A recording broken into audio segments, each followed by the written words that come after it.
get everyone to start that process. But my name's Chris Burns. I'm founder of Klyp Group. We're a full-service digital agency specializing in all things creative, technology, and marketing. We have a real keen interest in Web3 technologies and a lot of technical projects. So I'm really excited to be part of the community now and being leading the charge for the meetups coming up in this year. I want to thank Mark and the team at Aus DeFi for extending it for another year up in Queensland. So yeah, thanks very much, Mark.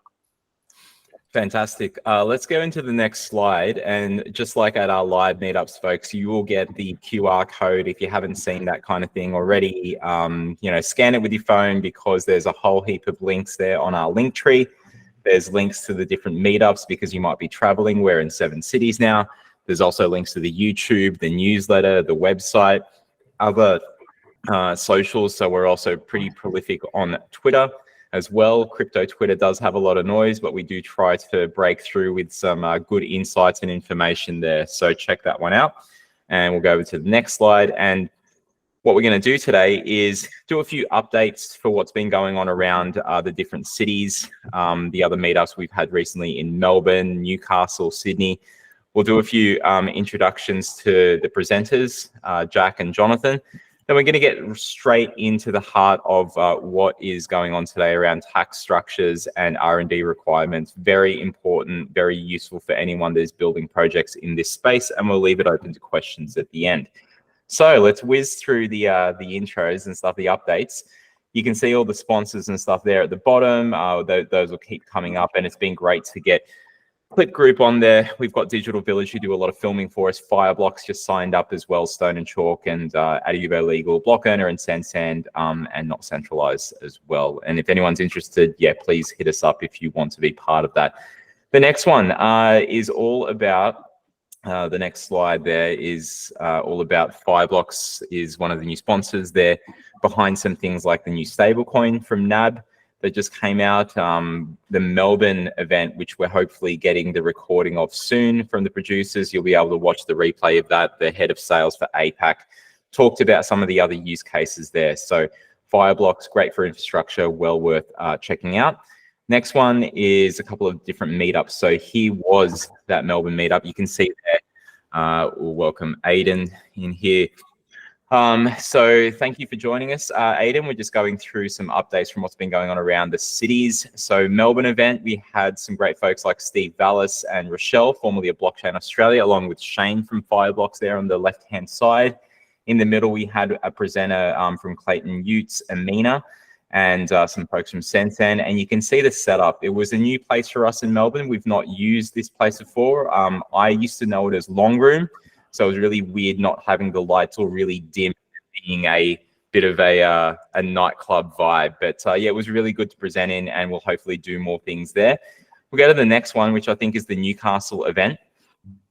So it was the inaugural one. So Newcastle wasn't on our scopes last year, but from people like Jake Denny from Mycelium and a few others, Clint Bruin, who does a lot of work there out of Newcastle. They saw what we were doing and wanted to replicate it, just like what Sean and Chris are doing here with the Brisbane one. But it was a great little get together. About 20 people turned up. Some of them were already going to the Sydney events, and so now they didn't have to travel so far, which is really nice. And I'll be getting up there to one of those Newcastle events soon as well. So that was at the brewery over there, and we'll be doing more stuff there.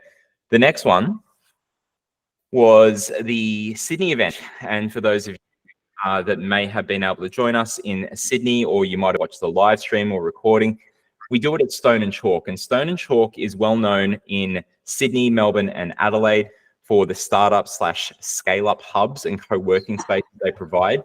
They saw what Aus DeFi was doing, and they said to us that they wanted to provide a space to have, and they've done this before, and William knows well about the history there. They've done it in Melbourne. They're rejuvenating that so that we can have a space where people in between meetups can actually work and sit together. So rather than going to a WeWork or wherever else it is that you're working, if founders are at least in, like, say, Sydney, Melbourne, and Brisbane, and we're working on whatever the virtual membership is, having a space where you can come together and talk to other Web3 founders and work things out as a group.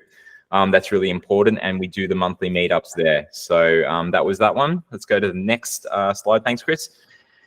And as I said, this is being recorded. So wherever we can do the recordings, whether it's online or in person, we're very lucky to have sponsors who do our recordings in Sydney and also in Melbourne, and we'll work on the other cities. But if you go Aus DeFi Association on YouTube, you can see the latest recording. So just a little plug there. Please do like, subscribe, share, all that fun stuff. It'd be great to build that up. Next slide.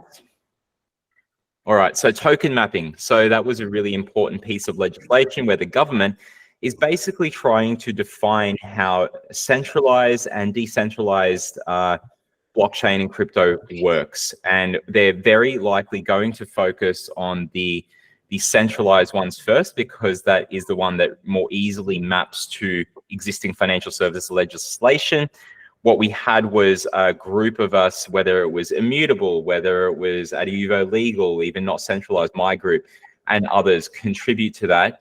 There's a bit of ChatGPT used in here, because when you've got hundreds of pages to go through and you're trying to compare responses, it's been a really good, useful tool to find what the commonalities are in terms of those responses. So if anyone wants to learn more about using ChatGPT and tips and tricks and stuff, we can also help out with that.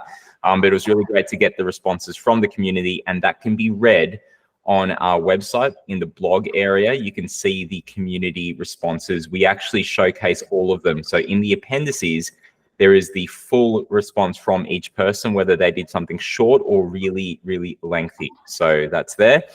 And there's another one that'll be coming up with Andrew Bragg putting out a bill. We'll probably do some commentary on that. He's put a bill forth to Parliament to be read. It's had its first reading. Whether or not it goes through to next and passes as legislation, we'll see. I don't really give it too much hope, because there's a lot of holes in it that people have been pointing out, but we'll see.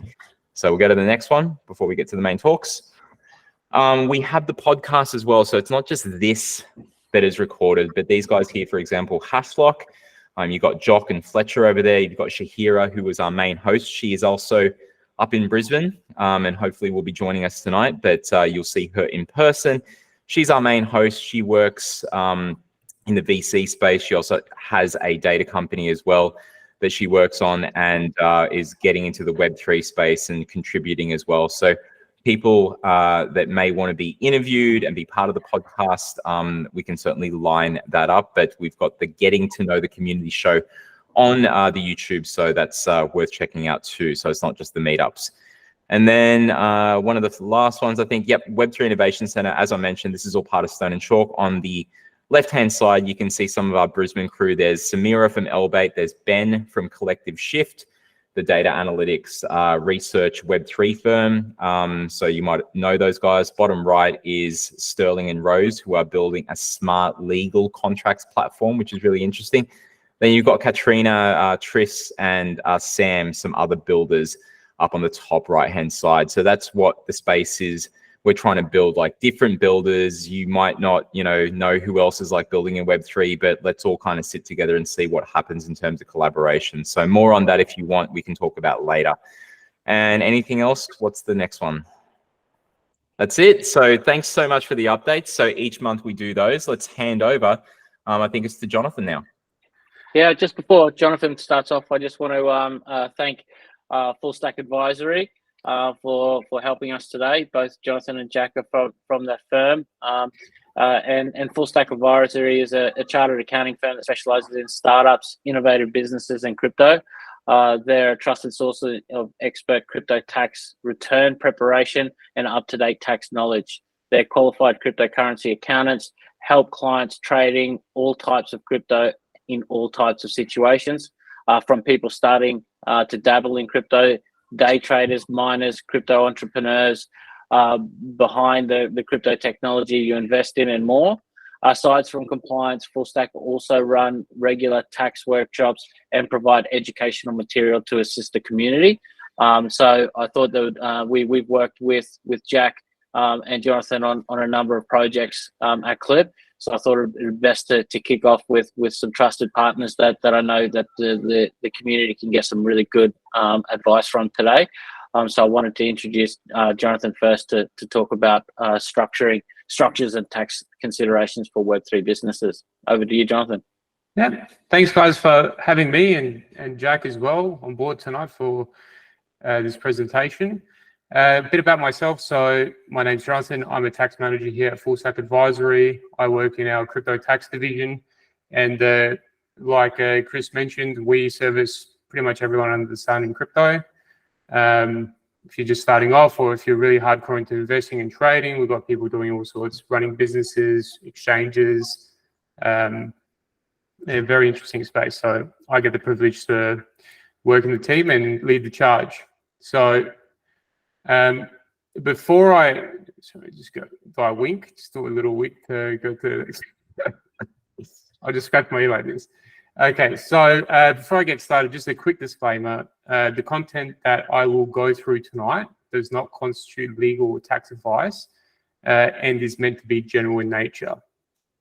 So therefore, please don't rely on this information, this advice, as there's no consideration for your specific circumstances, and it's very important and advisable to seek out specific advice. So then you'll consider, so a consideration could be given to your situation and circumstances. All right, there we go, did it good. All right, so running a business in the Web3 space using blockchain technology, it's a very exciting space. It's a difficult sort of minefield to navigate, but it's a very interesting space, highly innovative, and presents a new way of doing business now and in the future. So really paving the way here with a lot of folks that are behind the tech. So the first consideration of starting a business, any business, especially in the Web3 space, should be how to structure it, right? So consideration must be given to what the business actually is, how it will be conducted, and who are the key decision makers and stakeholders. So tax structuring is a very complex matter, but benefits are quite significant.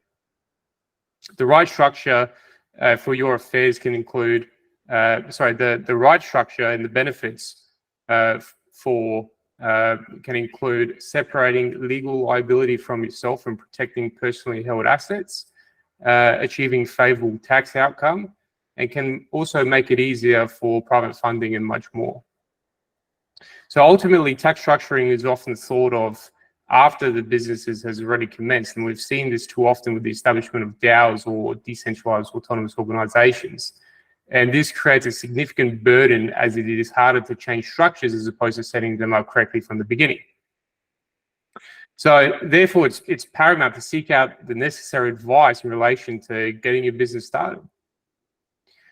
Some of the other key considerations when starting any business, and in particular the Web3 space, is considerations for record keeping obligations, receiving payment in crypto, making payment in crypto, goods and services tax, and capital gains tax as well.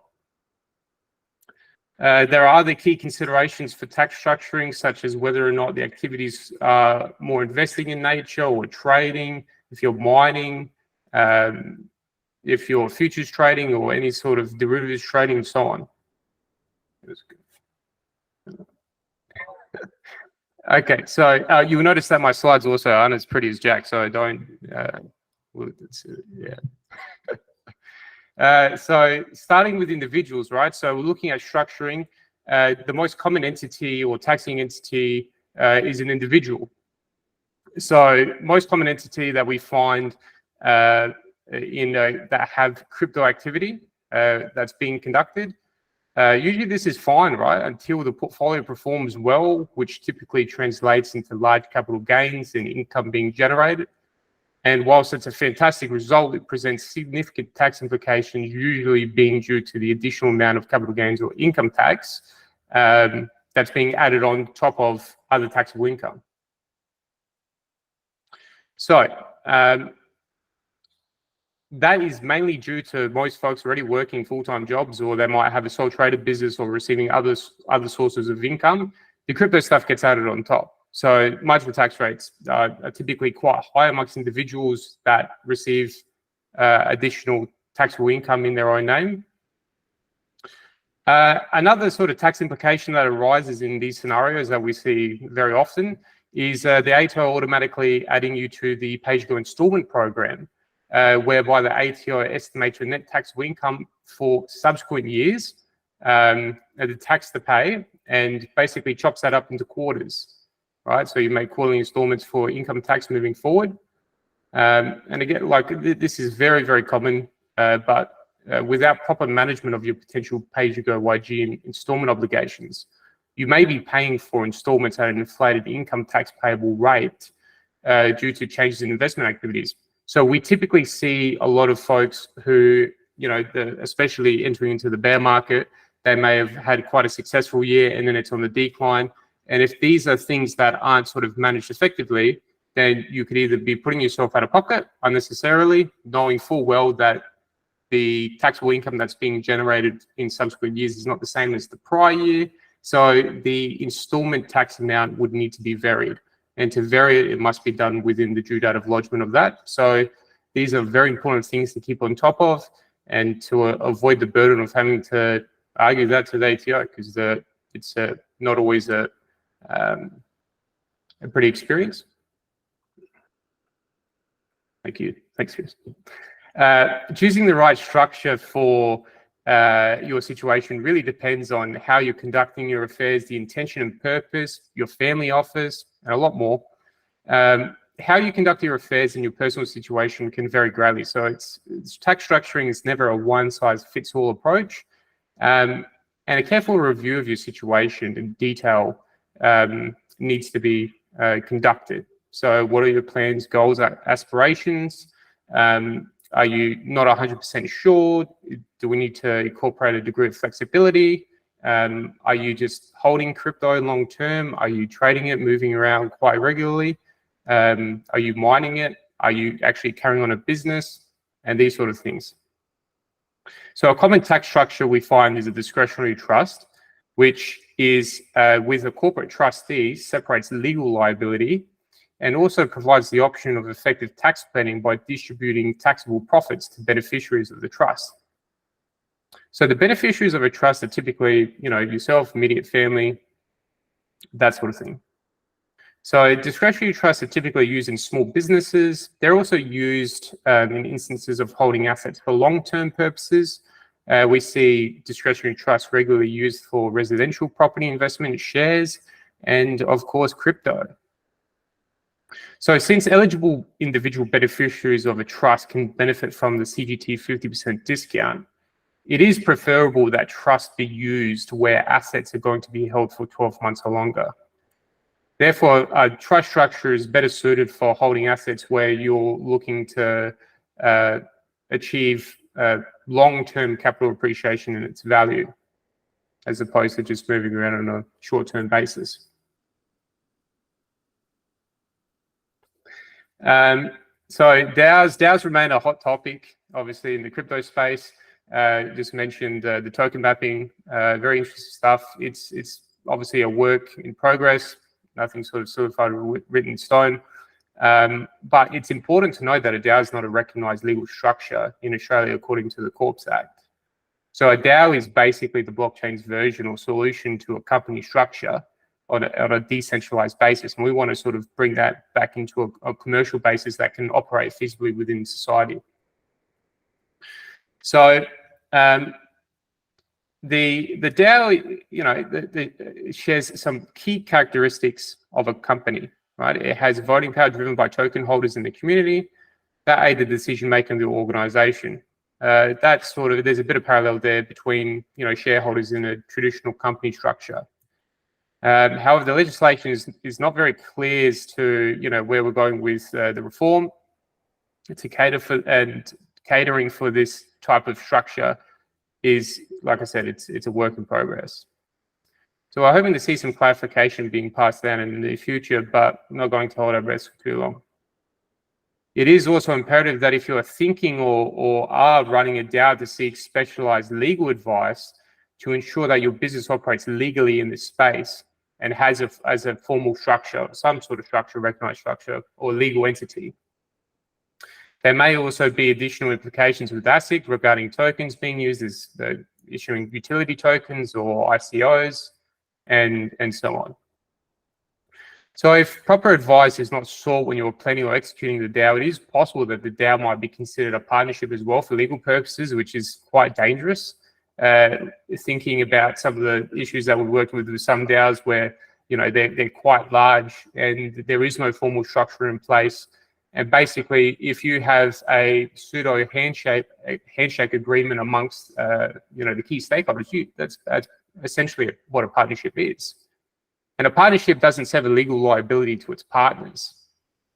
So that was a very interesting conversation trying to explain that to the founders, because the DAO is not a separate legal entity, whereas some may think it is, right?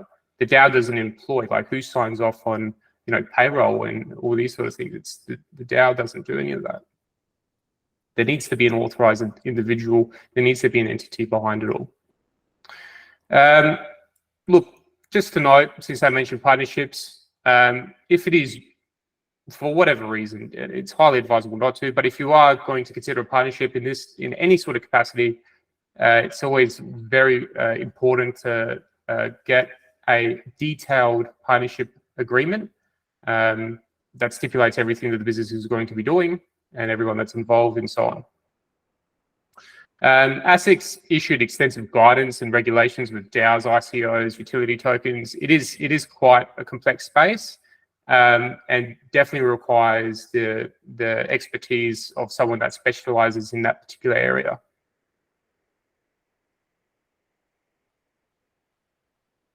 Okay, so apart from likely operating a DAO, company structures can also benefit your affairs if you're trading, carrying on a business, mining cryptocurrencies, and the likes thereof. So consideration here should be placed on whether your affairs are consistent with carrying on a business, which would be treated for tax purposes on revenue account and not subject to capital gains. In the scenarios, in this particular scenario where that is the case, since your affairs are not subject to the capital gains, a company structure offers tax advantages with having a flat corporate tax rate, unless you're a base rate entity. The main issue there is really that the company is not able to receive the CGT 50% discount. And typically, if we are carrying on a business in a relatively large scale, company structure is the right way to go. It also opens significant tax saving opportunities where you're being taxed on your regular or where your regular assessable income levels or taxable income levels are quite high. Having that flat corporate tax rate is going to be a significant benefit to your overall tax payable if you look at your family office and all the income that's coming that's taxable. Companies, there's additional tax and regulatory complexities under a company structure. So it's important to proceed with the correct advice and also obtaining the correct advice, but also the ongoing advice as well is very necessary to ensure that you remain compliant, but also getting maximum value out of your structure as well. Outside of tax structuring, there are many other key considerations when conducting your affairs. The main considerations that I'll highlight tonight are the record keeping requirements, using tax compliance software, receiving and making payment in crypto, goods and services tax, and capital gains tax. So when engaging in crypto related activities, it's important to use a reputable coin tracking software to ensure that you can track your activity and keep adequate records of all your sales, purchases, deposits, withdrawals, and so on. So this is not something that's really thought of when carrying on a business, right? Every business is going to have a bank account that it operates in and out of, and you let the bookkeepers and the accountants do all the work on the respective accounting software that's being used. It's very important to follow the same sort of thought process and plan with transactions that are transpiring or occurring on the blockchain. Very important. If left devoid, it's just going to be a massive compliance burden, and it's just going to get quite messy, especially where you have regular reporting obligations. Consider quarterly BASs or monthly BASs and so on. Okay, so keeping adequate records for transactions as they occur on the blockchain is an integral part of accurately reporting your affairs, and is an absolute, it's a must. This should never be overlooked and may also benefit you in reducing compliance costs, right? So the cleaner the picture, the less work there is to do from your tax accountant, your registered tax agent, in trying to make sense of everything. So if the house is in order, it's going to help flow through. Choosing an appropriate accounting software solution is also an integral part of carrying on a business where fiat currency is concerned and the likes thereof. The accounting software solution is basically going to be where everything gets amalgamated, where everything sort of gets reported. Maybe the same software where financials are run, and so on. So it's very important you pick and choose a software which either comes recommended or you quite like yourself, is user-friendly, and having access to your business's own financial information is very important. Ask your accountant how to run the report so you can have a quick look and you don't have to send emails, organize meetings to do so, and monitor how everything's tracking. You know, set plans, set goals, and remember, cash is obviously always king. Oh, crypto is always king. In saying this, having the accounting software that you can operate is some of them have flexibility, so have apps on your phone that you can quickly pull up things, and will definitely aid in obviously key decision making for the business. Receiving payment in crypto and making payment in crypto requires very careful consideration, and very important to seek advice from a crypto specialist. As with most business-related transactions, there may be GST implications on your transactions, depending on whether or not you are registered for GST or you should be. As some of the business transactions will likely take part on the blockchain, if that's the space that you're operating in, especially if it's a good or service that you're providing in that area. It's important that those transactions are recognized and brought to account and amalgamated within the accounting software solution and recognized with all the other fiat currency transactions.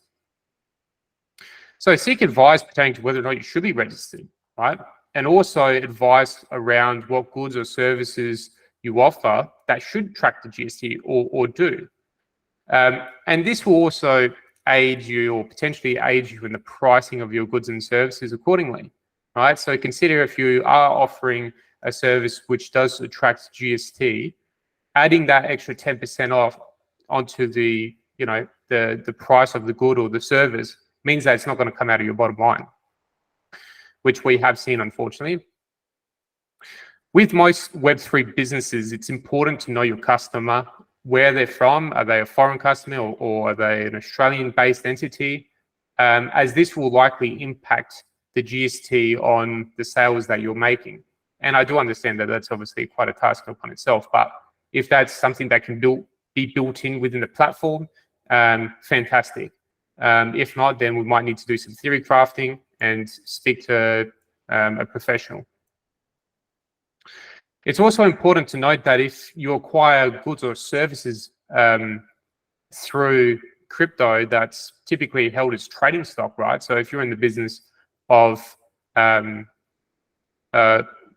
cryptocurrency as trading stock as part of the business, this disposal of the crypto to make payment would be recognized as a sale, because you are selling your stock for something that isn't fiat, or it's not a genuine sale. Also, using separate wallets as well to differentiate between services does offer a clearer picture as to looking at income that's coming in from various sources, and if they have different tax treatments or GST applications. Thinking about lines of services or goods that do attract GST, some may not.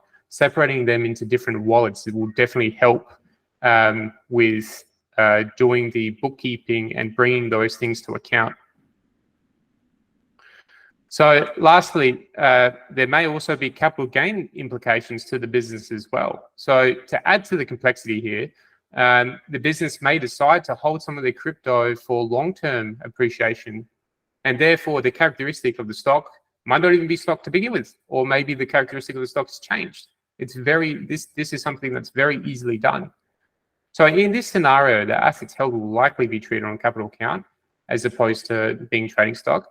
And some businesses do this by opening like a treasury wallet or a separate savings wallet, and they transfer coins and tokens and hold them in that particular wallet for that exact reason. They might be bullish on a particular thing, or they just want to hedge a little bit, right? It's important to note that in doing that, disposal of those particular assets will be isolated and be treated likely on capital account, where the result will be a capital gain if the proceeds exceed the cost base. And then on the other hand, if the proceeds are less than the cost base of the asset, there will be a capital loss.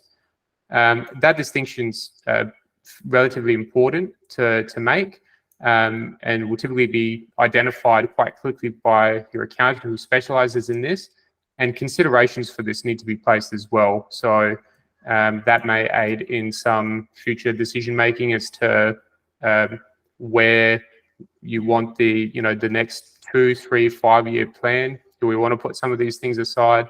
Do we want to reinvest those assets, or do we just want to get it back to fiat currency? All right, I think that's it for me. Thank you very much. Thanks very much, Jonathan. I really appreciate that. One quick question. What software have you had exposure to in regards to tracking the coin tracking software and so forth? Is there any that you'd recommend to have a look at? Yeah, there's quite a few good ones. Some of them are more user-friendly than others. Coinly's fantastic. Crypto Tax Calculator is another fantastic product. Both of those are very user-friendly in the sense that they really guide you through the entire process they make an innovative process where you connect your wallets and connect your APIs. If something isn't recognized properly, or if there's an error, it'll give you some tooltips on how to fix it. Of course, if you get stuck, then you can, they have support teams as well that you can reach out to, contact your accountant.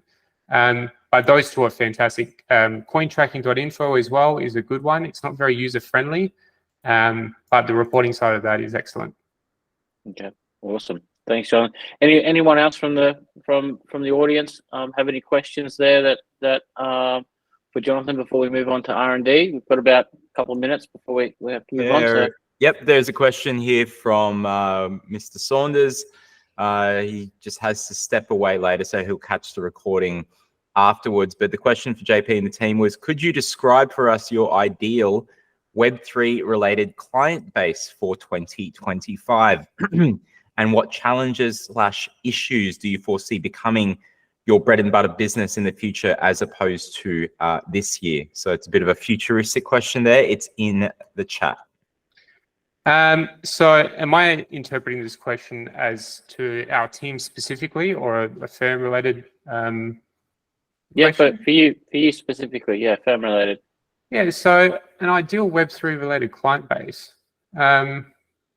I don't think we have a preferred Web3 client base. I mean, we service clients in the Web3 space every single day. So, I mean, we love working with everyone. We don't have a preference over a particular client base. We work with individuals, we work with businesses. They have various structures. But at the end of the day, what we're doing is we're working with the people behind everything. And that's something that is very rewarding to me and the team, and I think the firm will agree as a whole as well. Yeah, so I don't have a particular preference, but I am very much looking forward to how this space develops and grows. So the second part to that question then is around what sort of challenges do you see from a tax, accounting, compliance point of view? Do you see coming from the Web3 space in the future? Getting a clear-cut resolution from policymakers as to how exactly is this going to be structured? What are the legalities?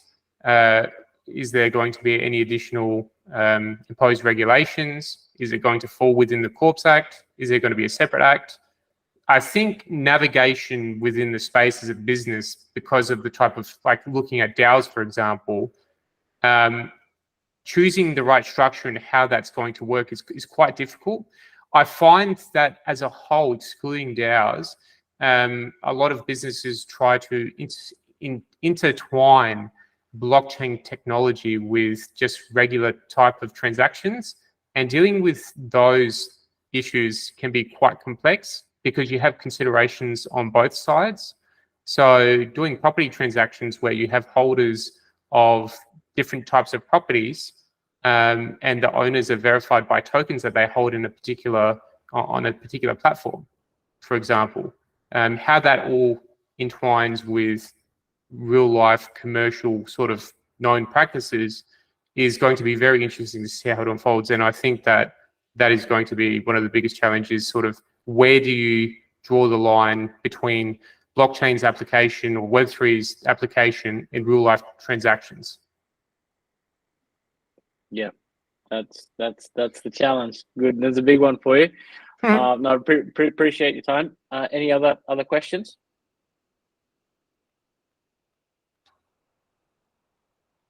No. Okay.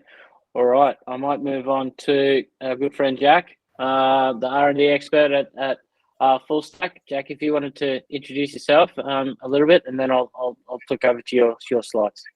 Absolutely. Thank you, Chris, and thanks everyone for being here today. Yeah, so I'm the R&D tax manager here at Fullstack.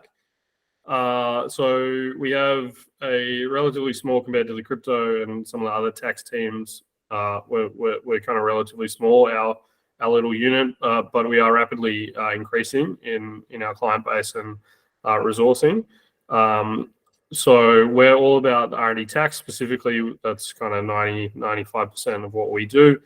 And then the other kind of related innovation kind of grants, incentives, we're also across. So there are some of the larger grants like Accelerating Commercialization, that's the federal grant. There's some state-based grants, the Ignite Ideas Fund in Queensland, the MVP Ventures, which is relatively new grant for New South Wales. And then other things like the early stage innovation concessions. So yeah, again, so just getting into these slides, there are a lot of my slides. So I'm not going to read through word for word all of them. They're more designed as a resource for if people want to refer to them later, but there are a lot of particulars that we won't go into. So please don't, rely wholly on these. If there's anything, and if there's any questions that you have, please feel free to pop them in the chat. So this is not advice at this stage. So moving on, I think the next few slides we can just skip through onto the upcoming deadline slide. So if anyone is interested in R&D tax, there is an upcoming deadline for the 22 financial year. So if anyone's been developing anything in the R&D area that applies, if you've been developing that in the 22 financial year, then you only have until the 2nd of May to get your application form in. You can do some aspects following the lodgement of the application form, like the full calculation and the lodgement of the return and things like that. But you need to get your application form in, which contains the tech. That's how you register the activities. So moving on, we can skip the next couple of slides until the due diligence. Yep. So there is a bit of a process to apply for the R&D application. Apply for R&D. So R&D tax is the Australian government's broad-based scheme to incentivise experimental research and development activities that are conducted in Australia. If you have spent more than $20,000 and you've conducted eligible R&D activities, you $20,000 in a particular financial year and conducted eligible R&D activities, you are able to make a claim. You probably should in most cases. It's not a grant in the sense that you are competing against other companies for a fixed pool of funding is just if you are eligible, you can apply and you will receive either a refund or adjustment to the tax position. So there's a number of steps here. There's obviously the due diligence, determining whether you are actually conducting an eligible core R&D activity. Now, it's always good to do that in a prospective fashion rather than it just being a retrospective after the year has ended process. That just allows you to keep on top of all the record keeping requirements and potentially increase the value of your claim.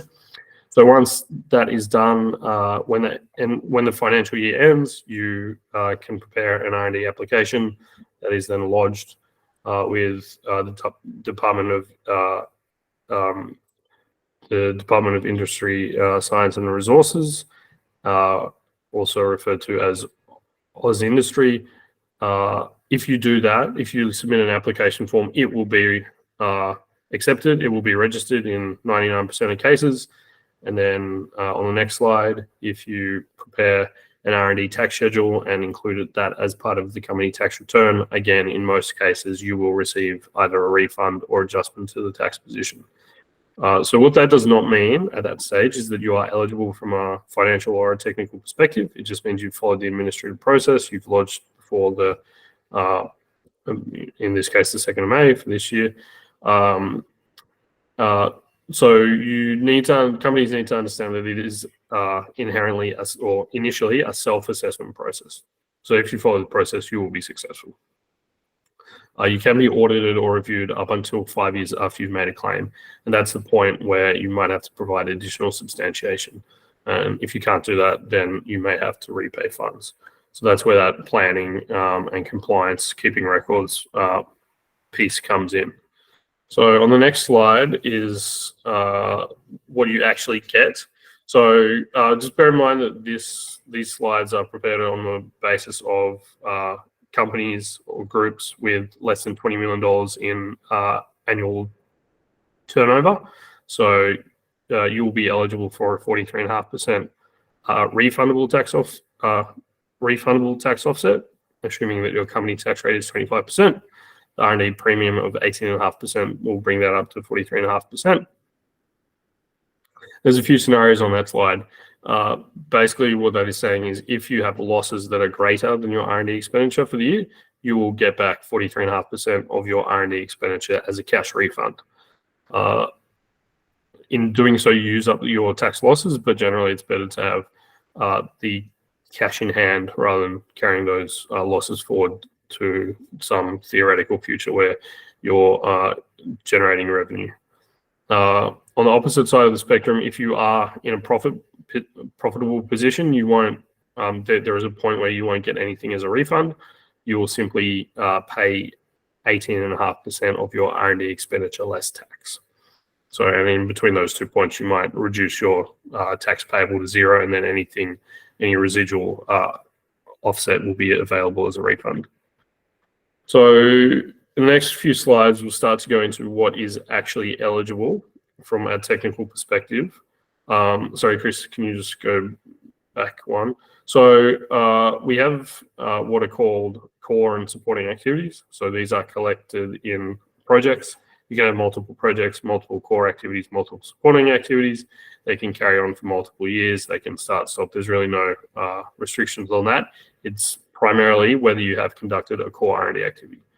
And so as an example, you might, from a project level perspective, you might be developing a new game where players can collect items, earn those items, and then trade them on the blockchain. So in this instance, a core R&D activity might be the development of an NFT account custody model to do something a little bit different to what other people are doing out there, making sure that those items can be traded securely at scale in a game kind of format. A supporting activity might be something like in order to test at scale, you need a certain amount of users to be transacting simultaneously. So you might be able to claim the minimum amount of UI, allowing those users to get in and actually use the platform and test that at scale. So next slide. And one more. So yeah, core and supporting activities can be quite varied. It's generally good to break down your your product or your platform into kind of separate silos for those core and supporting activities. And then most important is a core R&D activity. So core R&D activities are experimental activities that are conducted in an area of established science. So it's really important when we're looking at developing new products and more processes, services, methods, things like that, that the area of research that we're operating in is an area of science. So computer science, possibly mathematical science for this audience, cryptography, that kind of thing. Where you might fall afoul of this, but otherwise be doing great R&D, is where the uncertainties that you're trying to resolve or the areas that you're researching are more to do with kind of commercial aspects, business aspects. It's not so much, can we build a viable business or will this commercial model work? It's all about the underlying technology. So experimental activities conducted in an area of established science, you must conduct those activities in a systematic fashion. So that's where we talk about having a hypothesis, having experimental steps and leading to logical results and conclusions. So the hypothesis that kind of gives you an idea of, again, of that scientific method. Next slide. And the core activity must be conducted for, sorry, one back. A core activity must be conducted for the purpose of generating new knowledge. So that can be in the form of a new or improved product, service. That's fairly self-explanatory, that one. And then crucially, an R&D activity or an activity will only be an eligible core R&D activity where the outcome could not have been known or determined in advance. That's on the basis of current knowledge, information, or experience. So what that is saying is, what would a competent professional in your particular field be able to achieve without also having to go through this experimental process of research and development?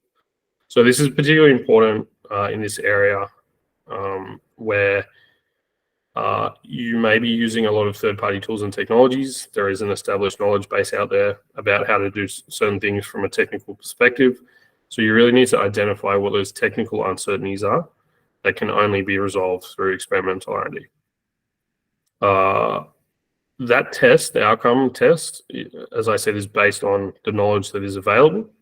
So if you are doing something that, trying to get some functionality that someone might already have been able to achieve, if the knowledge that they've generated, if their code base, etc., is proprietary and there's no way you can get your hands on it, then that won't preclude you from doing your own R&D and claiming it on the R&D tax incentive. But it's just good to be aware of that and make sure that you are recording that in your record keeping to substantiate the claim in the event that you are audited or reviewed. So we also have supporting R&D activities. Those are activities that are not core R&D activities because they don't meet that criteria that I just ran through, but are nonetheless required to support a core R&D activity. So the requirement there is that it is directly related to a core R&D activity. Where an activity is also related or directly related to producing a good or a service, there is an additional requirement that says it is only a supporting activity if it is conducted for the dominant purpose of supporting a core R&D activity, i.e. the main purpose. So on the next slide, I mentioned early on in passing Australian-based activities. So only Australian-based activities will be eligible, i.e. where the person is physically located in Australia at the time that they are conducting the activity. There is one exception, to that, that requires you to demonstrate that the activity could not have been conducted in Australia, but it requires going through a separate process called an overseas finding that asks the ATO/Aus industry to make a determination as to whether your R&D activities are indeed eligible and whether the overseas activities are eligible. So in that way, you are taking yourself out of that self-assessment process and asking the ATO to provide a ruling On the next slide, we can see that there is a minimum spend of $20,000 per year if you want to apply. It's really important to have a corporate structure for the R&D tax incentive. Partnerships, sole traders, individuals are not eligible. So always good to set up a company if you are developing new technology from an R&D perspective, R&D tax perspective. It's always good to set up a company as early as possible and start putting the money through the company. You can only claim activities conducted on behalf of you being the claiming entity. So if you're doing something for someone else under a subcontract, the IP is going over to them, they're paying you for that, then most likely they will be the claiming entity rather than you. The expenditure also must be a risk. So if you're receiving payment for conducting activities for someone else, regardless of the outcome of the activity, then you won't be able to claim that expenditure. Also, it would apply where you have been approved for another grant, such as the Accelerating Commercialization project, the Accelerating Commercialization grant. You won't be able to claim the half of the funds that you expend that are then reimbursed by that grant program. So in terms of what you can actually claim on the next slide, the two major areas of expenditure are contractors and salary and wages. So the cost of the actual people working on the project. You can also claim decline in value, so depreciation, or the cost of the assets purchased for use in the R&D activities. Excuse me. You can also claim subscriptions, materials, travel overheads to the extent that they weren't incurred on those R&D activities. Next slide, payments to associates. So that it's really important if there are amounts that are being incurred to associated entities, so other companies in a group or founders, things like that. You really need to make sure that you pay those prior to the end of the financial year if you want to claim those. That's just an integrity provision to prevent a situation where you incur a large debt to yourself effectively and then get a big refund but never actually pay that debt. A few other considerations just on that financial side are, if you are doing planning activities, what is the likelihood of you getting large amounts of income at some point during the year? Because that will obviously affect your the ability to receive that offset as a refund. So you just need to be aware of that when you're doing that planning. Clawback is around receiving grants that you claim but then have to claw back. There are a lot of other things, but they're just maybe some headline ones. There are also some excluded core R&D activities on the next slide. So this list is not exhaustive. There are more, but these are activities that would be core activities, but for the fact they're on this list.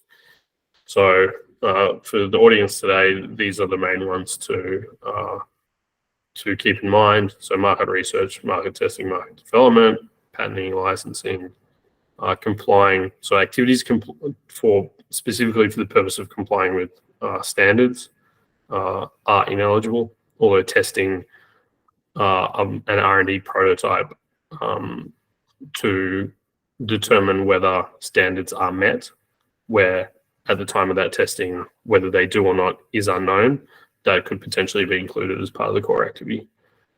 Developing computer software for internal administration purposes only is also not eligible as a core R&D activity. The one I skipped over there, research in social sciences, arts, or humanities, that often comes in where, pure kind of research into finance or economics will not be eligible. So as a practical application of that, maybe the development of a model to determine whether the price of a particular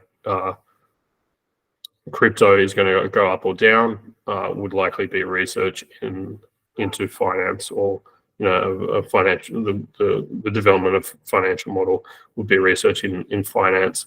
So it would be excluded as a social science, art, or humanity. Developing software that has new or improved algorithms for transacting in certain circumstances, could potentially be eligible, where that is done in a way that satisfies the core R&D activity criteria, if the research there is in the area of computer science rather than social science. So moving on to tax compliance and substantiating your claim. So as I said, the program is self-assessment. So it's really important that companies, particularly very fast-moving companies and startups that don't have a lot of record-keeping processes, typically, that they do keep sufficient records to substantiate a claim. If you're selected for a review or audit by Aus Industry or the ATO respectively, this is when you would have to provide the substantiation in the application form. That's more or less just a narrative summary of what happened during the year. The R&D tax schedule as part of the company tax return is just some high-level numbers. You don't actually have to provide any underlying, technical or financial records at that point. That only comes in the review or audit. And historically, where most companies would fail those is not necessarily because they are not eligible because of what they've done or the amounts that they've spent, things like that. It's more that they cannot demonstrate sufficiently to the ATO or Aus Industry that they are compliant in all respects of the program. So yeah, the substantiation piece is crucial, and from a compliance perspective, but it also has added benefits into being able to do more kind of granular forecasting and just having more of an idea of what you're doing and identifying areas for improvement of the business. Sorry, Jack, just a quick word on this one, because I know it's really important for the work that we've done in the past together. So simply making sure that you have a project management system that is structured in a way that's got the core activities, supporting activities, and then logging timesheets to those activities would satisfy this particular substantiating your claim, and go a long way to being able to keep that record keeping. Is that right? Is there? Yeah. So there's a lot of different aspects. If you just want to flick forward to the slide that has activity-based record keeping at the top, I've covered most of the other slides. So yeah, there are two quite separate processes at the moment. They are looking to kind of align those a bit more, but at the moment, if you get selected by the tax office for an audit, it'll be on the expenditure side. So probably the most important thing there is generally some form of time allocation record. So timesheets ideally. When I say that to anyone who is developing software, they scowl or laugh at me. So not necessarily timesheets, but some kind of time allocation record. The ATO will accept for people that are, or may accept, may accept for people that are genuinely 100% engaged on the R&D and do nothing else. And when the project started and stopped, they may accept an allocation based on that 100%. But, if someone is kind of 50-50, they do a bit of everything, then just simply allocating them at 50% or saying, oh, it might be 50, but actually we're just going to do 40 because that's, just to take a little bit off, that will likely not be accepted. You need to demonstrate that you've taken reasonable care to calculate the actual cost of those R&D activities. Other things like invoices and those kinds of things for subscriptions and that kind of thing are a bit easier to apply to the R&D. The other thing on the technical side is invoices that are sufficiently detailed if you're employing contractors, if you're engaging contractors and the like, making sure that you have contract agreements that specify certain aspects, that they are conducting the R&D activities for you, and then sufficiently detailed invoices that break up those costs between R&D activities and non-R&D activities. On the activity side, that's a very different kettle of fish. So on the activity side, if you get selected for an audit, you would likely be required to provide details as to how you established what the state of the art was at the start of the project or periodically through the project, on what basis you made the determination that the outcome of the activities could not have been known or determined in advance. So that could be on the basis of your internal knowledge base being competent professionals in the field. So that is a valid argument to make. But having some form of document, it doesn't have to be formal. It could just be emails between the team members saying, we've done a bit of research, list out the the various blogs or internet searches, screenshots, things like that, and say, on the basis of this, no one has done anything in this particular area. There's not a lot of information around how to do X, Y, and Z. We think that if we do it in this way, it'll meet our technical functionality. But until we actually go and do the design, develop, build a prototype, and test that prototype, we don't know, and no one can tell us whether that will work. Whether that will meet our required levels of functionality. So yeah, that's generally the most important thing. How you established that the outcomes could not be known or determined in advance. That's often very difficult to go back, 4 or 5 years down the track and come up with those internet searches again, things like that. And then the other thing is, the other really important thing is records or details about the actual tests, the experiments that were conducted. So, when they were conducted, what you were testing, how you were testing it, what the outcomes were. That shows that systematic progression of work. There are some good resources on the record keeping. There is a document called the Guide to Interpretation, which has a table at the back of different examples of records. I think I probably took most of those on that last slide from that. There is also a guide to software specifically for R&D tax that has a table that is specific to software. So maybe we can find a way to send those out after this presentation. And then so just quickly, R&D finance to finish off the my part of the presentation tonight. R&D finance is just another kind of tool that is becoming another product that is becoming a lot more used, a lot more popular by companies that are accessing the R&D tax incentive.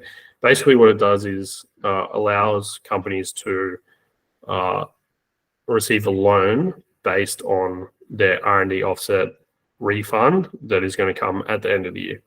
So so that's kind of before R&D financing. Just an example of $200,000 spent to develop a product. On the next slide, so that's over the 2 years. On the next slide is an example. If you obtain the R&D financing, then you would bring forward a portion of your year one spend. That allows you to spend more in year one, increasing your refund and then bringing your product to market sooner than it would have been ordinarily. So yeah, just a thing to think about if you are accessing the R&D tax incentive and need more funds, then R&D financing is a product that is growing in popularity. I'm doing a lot more of that at the moment, especially as the capital market starts to become a little bit harder to navigate. So there's just a couple of other slides just breaking out services to finish off. So that's everything we do. And then on the next slide is some contact details if anyone wants to get in contact. But we'll be, as Chris said, we'll be sending out these slides and the recording of the webinar. So yeah, if anyone has any questions, now's the time. Always love some questions. On the finance side, you mentioned that conducting R&D associated with social sciences includes financial markets, and for instance, a project might be that you create a model, a machine learning model, or an algorithm to try and predict a price change in a cryptocurrency. When a hypothesis or when an R&D project is presented like that, it more leans towards the social sciences. However, the underlying technology and the platform that you build to do that then becomes the R&D activity. Am I right in saying that? Like, when people are thinking about their projects, sometimes they focus on what might be a supporting activity when you can still get the full benefit of the refund by changing the focus to the core activity focus to something slightly different. Yeah, so I just reiterate, ultimately it is self-assessment, so it's up to the company to make the determination. Obviously, that's something that a skilled consultant such as myself can assist with. Yeah, so that's an interesting distinction. So, and it really comes down to, what is your hypothesis?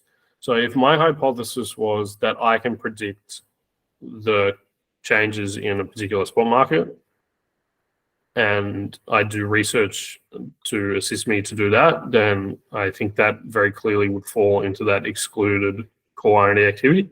So if that was the project, then that would not be eligible. Now, if I was to, if I had that model already, and then I was developing technology to pick up signals and then make some kind of transaction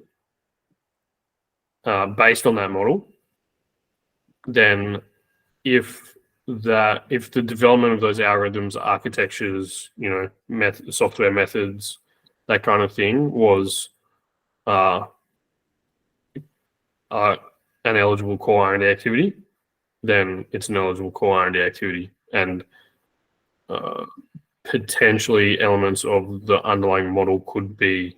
So the research in the social sciences, arts, and humanities is excluded from being a core R&D activity. It's not excluded from being a supporting R&D activity. So to the extent that that was directly related to, some research development that I was doing in the area of computer science, for example, then you could potentially include some of that underlying non-eligible core activity. Good question, I guess, would be how do people get in touch with you? What channels are you guys on? Is it just via the website, or LinkedIn is best, or do you guys get on crypto Twitter as well? I personally do not. I suppose I should, but our clients are keeping me and the team very busy, where that's not a luxury that my time will allow. But reach out to us on our socials, our other socials. We have a YouTube channel, which we publish recordings of webinars, which we have. You can visit our website. You can also refer to our Calendly. You can send an inquiry to team@fullstack.com.au, and our support team will go through the query and redirect it to the respective manager of area of expertise. And you can also give us a call as well. Excellent. All right. Mark, do we want to do a wrap up for Aus DeFi? Yeah, so we're in 7 cities. We do most of these events live. Sometimes we do, the occasional online ones. So, please do follow us: Sydney, Melbourne, Brisbane, Adelaide, Perth, Newcastle, Canberra. At least those ones for now. You never know what happens. I mean, we'd never even planned to do meetup events. We were supposed to originally just be a place for people to come and chat on Discord between the other meetups that you're going to, and it was just meant to be Sydney. Then it grew to so much more very quickly. This space moves really fast, so it's really good we thank again our sponsors. And just, yeah, Jonathan, Jack, thank you so much for the valuable information that you've shared here tonight. And to folks, you know, we are recording this, so we'll put this out after we've edited it a little bit. But and I just wanted to say thanks again to Chris and Sean, our Aus DeFi leaders up in Brisbane from Klyp Group. Any kind of final words from any of you guys before we finish up? No, thank you very much, Mark and Jack and Jonathan. Thanks, guys, for having us. Yeah, just seconding that. Thanks, Thank you, Jack. Thank you, Jonathan, for joining us today. It was wonderful. All right, it's my pleasure. Hopefully everyone learned something. Fantastic. Or at least had fun. We did. Love a good tax and R&D chat. No, Yeah. appreciate it, gentlemen. You know, it was nice for me as well, because not often do I am I not running around trying to make sure recordings are going right, people are coming in the door, and I can just relax with a nice glass of red. So no, I have to thank you guys for that. So I'll hit stop on the recording now, and yeah, if anyone wants to just, you know, reach out to people here, it's on for a little bit. Otherwise, look up the names, connect with people on Twitter, LinkedIn, etc.